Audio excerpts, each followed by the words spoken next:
Olá, pessoal! Está no ar mais um episódio do Uni 360, o podcast que conecta você ao conhecimento e à vivência da universidade. Eu sou Sabrina Araújo, sou estudante do 5º período do curso de Agronomia e hoje a gente vai falar de um tema que impacta diretamente a vida de quem produz alimento, cuida da terra e movimenta o agro no Brasil: o crédito rural. Você já parou para pensar como um produtor consegue investir na safra antes mesmo de colher? Como ele compra trator, adubo, semente e ainda espera meses até conseguir vender tudo? Pois é, com o crédito rural isso é possível. E para explicar tudo isso com mais profundidade, hoje eu converso com Darliane Lousada, gerente de relacionamento agro da Cicobi Assicred, que vai nos ajudar a entender como funciona esse importante instrumento de apoio no agronegócio brasileiro. Então, Darliane, para começar, o que é exatamente o crédito rural? Olá, boa tarde a todos que estão nos ouvindo. Antes mesmo da gente falar sobre crédito rural, é muito importante a gente falar sobre o agronegócio, fazer uma introduzida. Por quê? O que é o agronegócio? O agronegócio é tudo aquilo que movimenta em relação à alimentação do nosso país. Desde quando o produtor colhe, desde quando o produtor planta ali no campo, até a nossa comercialização, até chegar ali no supermercado. E aí, quando a gente fala de agronegócio, a gente se remete ao crédito rural. Como que o produtor rural vai conseguir fazer isso tudo? Ele tem recurso próprio? Ele consegue? Ele não consegue? E aí onde que entra o crédito rural? O crédito rural, ele é o financiamento, né? Um financiamento específico para o produtor rural, para ajudar ele a comprar um maquinário, para ajudar ele a fazer um custeio para um insumo, um herbicida, para ele melhorar a sua produção e ajudar ele a crescer também nesse meio. É um ótimo meio do produtor alavancar a produção dele, né? É isso mesmo, é uma oportunidade dele eles também aumentar a tecnologia, principalmente da nossa região. A gente sabe que tem muitos produtores rurais que precisam de uma ajuda financeira para ser mais tecnológico, vai ser onde que ele vai conseguir produzir mais, vai ser no mesma quantidade diária, só que aplicando uma tecnologia maior. Uhum. E quais são as principais linhas de crédito que existem? Isso. Hoje a gente tem linhas para custeio e tem para investimento. Também tem comercialização e industrialização. Mas na nossa região aqui é mais utilizada custeio e investimento no crédito rural. O custeio é para ele subsidiar ali para ele custear aqueles insumos que ele vai produzir em um período curto, ou seja, naquele ano safra, e o investimento, ele vai investir algo onde que vai trazer retorno para ele por vários anos ali. Ele vai investir em benfeitoria, em uma máquina. É mais ou menos essas linhas que o produtor rural pode utilizar hoje. Sim, e as vantagens em fazer a adesão ao crédito rural? Tem muitas vantagens. As principais, um prazo diferenciado, porque principalmente um produtor de café, ele vai plantar um café hoje, ele vai ter um retorno só daqui 3 anos. Então, ele precisa de um prazo maior. O prazo, a taxa de juros, porque às vezes também a margem que eles ganham lá no final, ela é muito baixa. Então, eles precisam de um recurso subsidiado pelo governo. Então, o prazo, a taxa de juros, ela é muito mais baixa.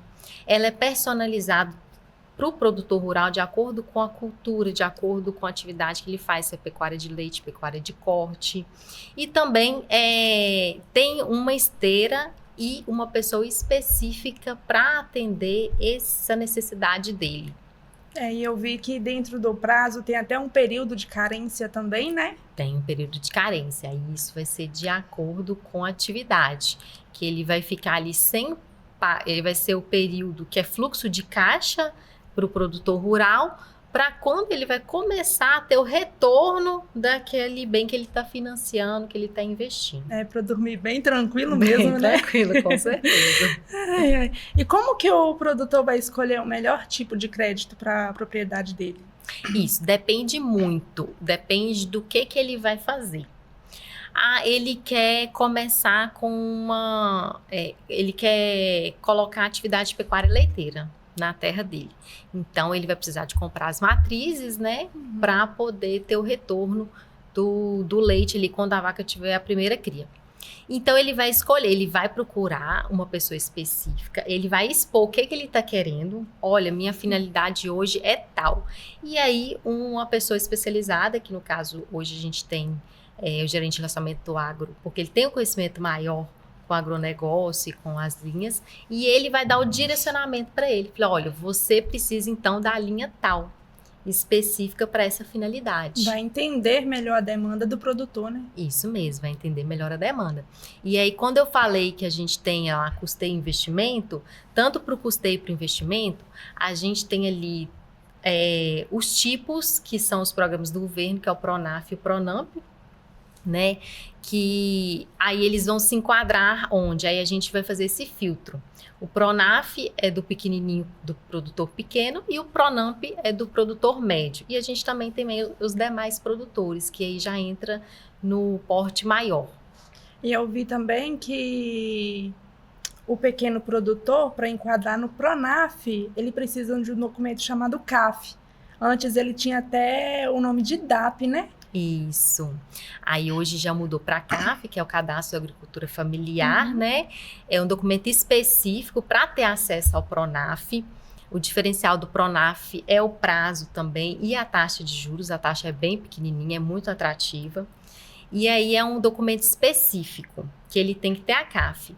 Ele vai apresentar a CAF na instituição financeira, os documentos da terra, que aí a gente vai enquadrar ele ali na linha específica que ele precisa. Aí, no caso, a terra deve estar devidamente registrada ou só com a certidão de compra e venda passa? Não precisa de estar registrado em nome do titular do crédito. Ele vai precisar do contrato de arrendamento, quando a propriedade rural não está em nome dele. Aí ele vai fazer um contrato de arrendamento e vai apresentar à instituição financeira. Quando a terra estiver em nome dele, ele não precisa. Mas a maioria dos pequenos produtores, é até uma parte bastante interessante da gente ressaltar, que é a documentação. Sim. Isso. É a que mais preocupa os produtores rurais. Muitos deles não sabem, quando chega, falam assim, mas o que eu tenho que fazer? E aí que a gente expõe toda a documentação específica, aí eles ficam preocupados, porque muitos não têm a documentação. E até a orientação que a gente sempre dá, eu falo, a gente sempre visita os produtores rurais e eu já exponho para eles, olha, você precisa de regularizar sua terra, você precisa de ter o seu CAR, você precisa de ter o ITR, CCIR, que são as documentações específicas. O CCIR e o ITR, como é um documento que paga anual, ele tem que estar atualizado, né? Tem que estar atualizado, isso mesmo. Esse ano a gente já está exigindo de 2024, né, que é o do ano passado. E aí a documentação toda estando regularizada, é muito fácil para ele poder atingir essas linhas de créditos. E em relação assim à terra, tem uma quantidade mínima em hectares para fazer a adesão ao crédito rural? Isso, não tem uma quantidade mínima. Ali, o que a gente vai avaliar, o tamanho da terra, vai ser a quantidade de crédito que ele quer pegar. Dentro do tamanho da terra e dentro da capacidade de pagamento. Tudo isso é avaliado. Qual que é o tamanho da fazenda da pessoa? 10 hectares. Quanto que é a renda dele declarado? Aí a gente vai analisando todos esses pontos para saber qual que é o valor que ele vai poder pegar para fazer a determinado investimento ou custeio que ele vai precisar. E quando ele procurar assim, uma instituição para fazer o crédito rural, quais os cuidados um produtor deve tomar? Isso. Ele vai procurar uma pessoa especializada, né, para poder orientá-lo, tanto a documentação. E aí a gente também orienta ele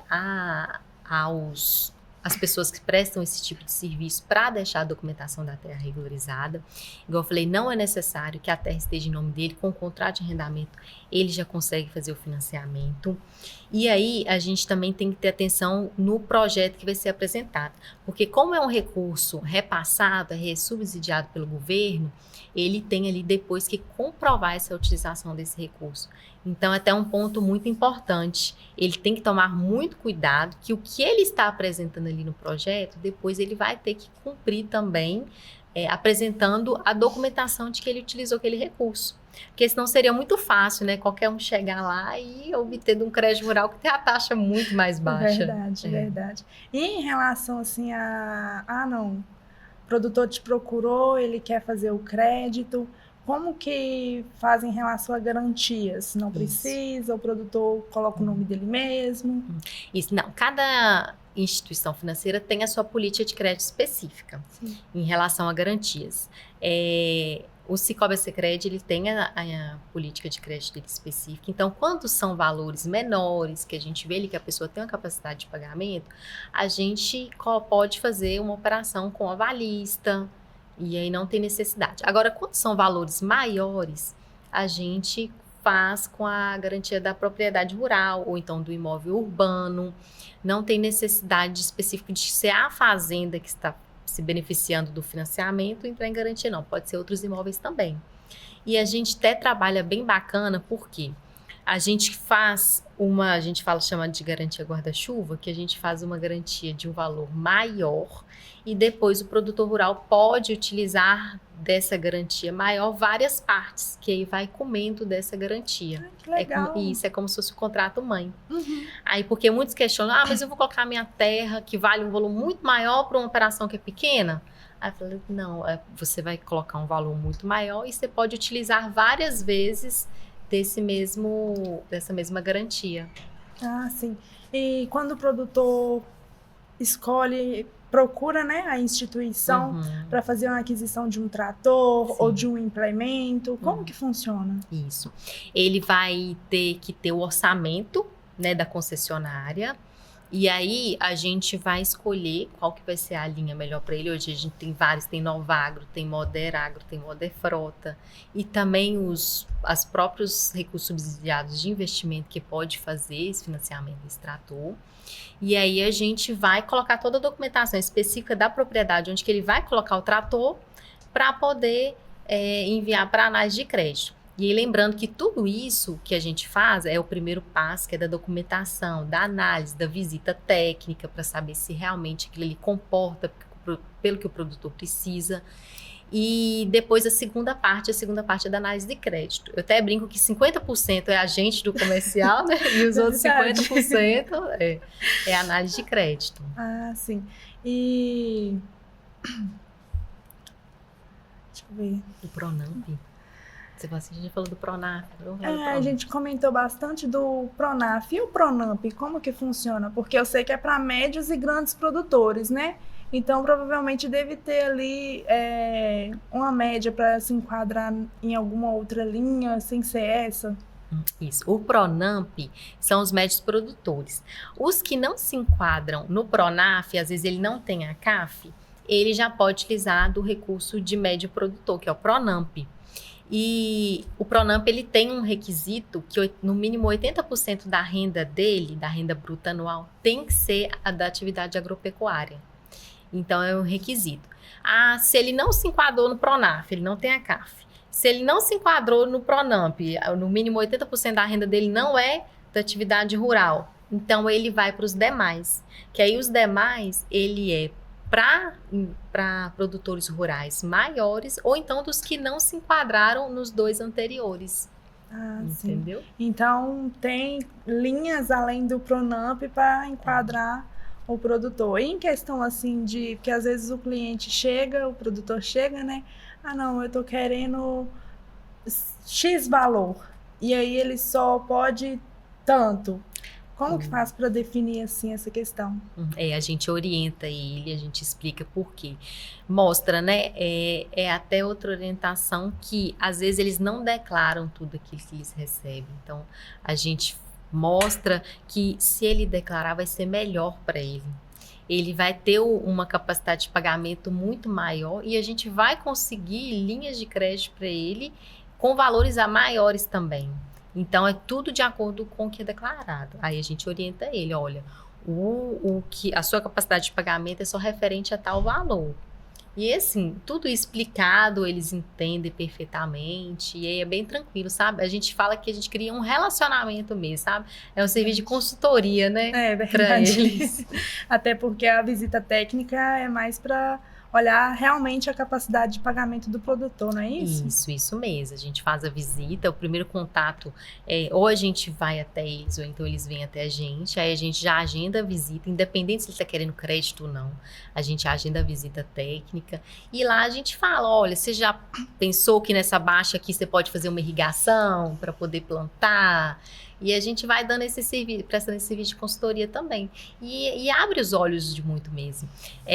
Uma coisa assim que eu acho que tinha que ser obrigatória em toda fazenda, principalmente da pecuária, eles tinham que ter uma balança e um brete. A cada 10 fazendas, hoje você acredita que uma tem balança e brete? É muito pouco.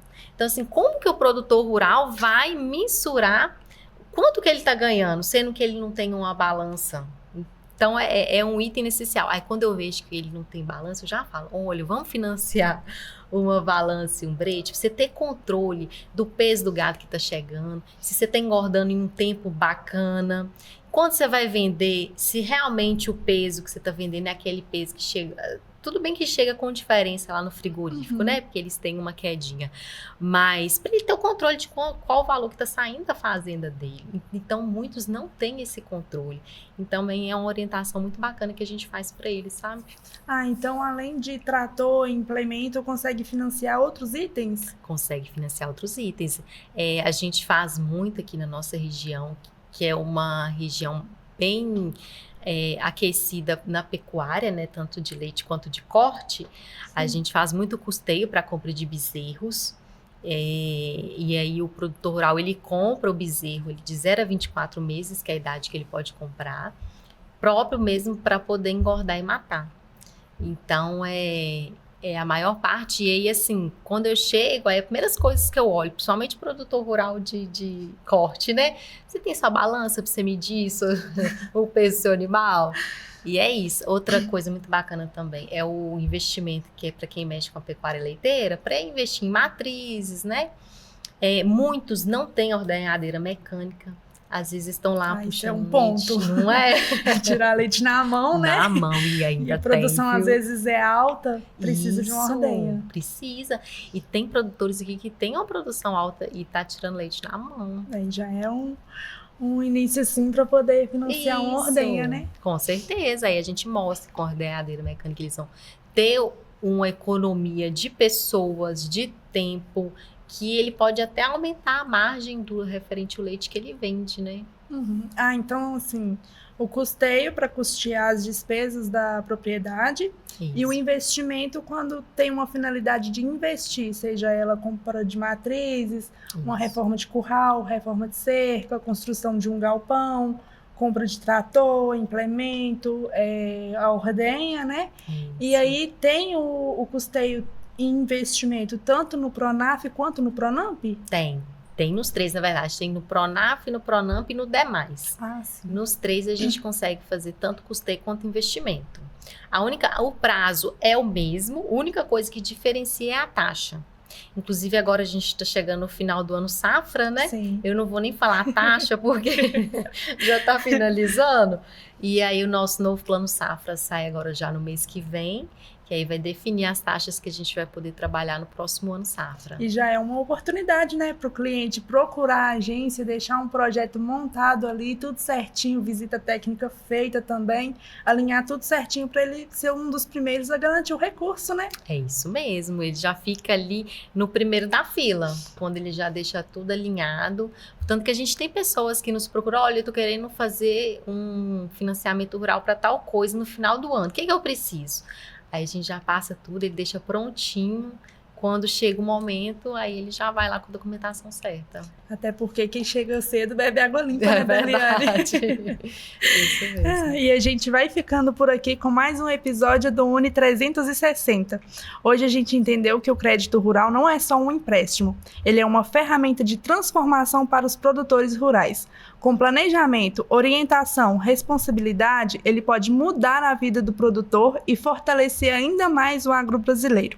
Quero agradecer a nossa convidada, Darliane Lousada, gerente de relacionamento agro da Cicobi Assicred, por compartilhar seu conhecimento e ajudar a gente a entender esse assunto de forma tão acessível. Obrigada a você que nos ouviu até aqui. Até a próxima.